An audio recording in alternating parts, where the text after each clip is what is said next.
मत्स्य अवतार की कथा। अवतार धारण का कार्य दुष्टों के विनाश और साधु पुरुषों की रक्षा के लिए होता है। बीते हुए कल्प के अंत में ब्रह्म नामक नैमित्तिक प्रलय हुआ था। उस समय भू आदि लोग समुद्र के जल में डूब गए थे। प्रलय के पहले की बात है।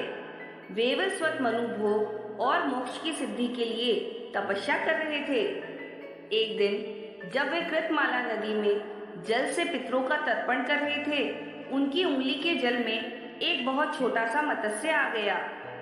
राजा ने उसे जल में फेंक देने का विचार किया। तब मत्स्य ने कहा, महाराज, मुझे जल में ना फेंको, यहाँ ग्राह आदि जल जंतुओं से मुझे भय है। यह सुनकर मनु ने उसे अपने कलश के जल में डाल दिया। मत्स्य उसमें पड़ते ही बड़ा हो गया और पुनः मनु से बोला, राजन, मुझे इससे बड़ा स्थान दो। उसकी यह बात सुनकर राजा ने उसे एक बड़े जल पात्र में डाल दिया। उसमें भी बड़ा होकर मत्स्य राजा से बोला, मनु, मुझे कोई विस्तृत स्थान दो। तब उन्होंने पुनः उसे सरोवर के जल में डाला, किंतु वहां भी बढ़कर वह सरोवर के बराबर हो गया। मुझे इससे बड़ा स्थान दो। तब मनु उसे फिर समुद्र में ही ले जाकर डाल दिया। वहां वह मत्स्य क्षण भर में 1,00,000 योजन बड़ा हो गया। उस अद्भुत मत्स्य को देखकर मनु को बड़ा विस्मय हुआ। वे बोले, आप कौन हो?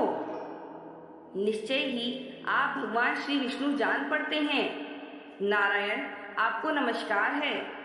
जनार्दन, आप किसी अपनी माया से मुझे मोहित कर रहे हैं। मनु के ऐसा कहने पर सबके पालन में संलग्न रहने वाले मत्स्य रूपधारी भगवान उनसे बोले, राजन, मैं दुष्टों का नाश और जगत की रक्षा करने के लिए अवतीर्ण हुआ हूँ। आज से 7वें दिन समुद्र संपूर्ण जगत को डुबा देगा।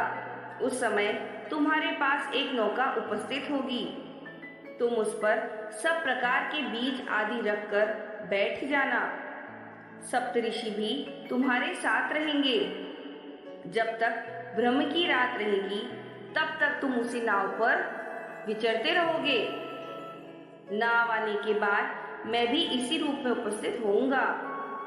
उस समय तुम मेरे सींग में महासर्पमयी रस्सी से उस नाव को बांध देना। ऐसा कहकर भगवान मत्स्य अंतर ध्यान हो गए और वेवस्वत मनु उनके बताए हुए समय की प्रतीक्षा करते हुए वहीं रहने लगे। जब नियत समय पर समुद्र अपनी सीमा लांघकर बढ़ने लगा, तब वे पूर्वोक्त नौका पर बैठ गए। उसी समय एक सींग धारण करने वाले सुवर्णमय मत्स्य भगवान का प्रादुर्भाव हुआ। उनका विशाल शरीर 10,00,000 योजन लंबा था। उनके सींग में नाव बांधकर राजा ने उनसे मत्स्य नामक पुराण का श्रवण किया, जो सब पापों का नाश करने वाला है। मनु भगवान मत्स्य की नाना प्रकार के स्रोतों द्वारा स्तुति भी करते थे। प्रलय के अंत में ब्रह्मा जी से वेद को हर लेने वाले हयग्रीव नामक दानव का वध करके भगवान ने वेद मंत्र आदि की रक्षा की। तत्पश्चात 12 कल्प आने पर श्री हरि ने कच्छप रूप धारण किया। अगर आप लोगों को आज की ये कहानी अच्छी लगी हो तो प्लीज लाइक करें, शेयर करें और आने वाले वीडियोस की नोटिफिकेशंस के लिए सब्सक्राइब करें। धन्यवाद।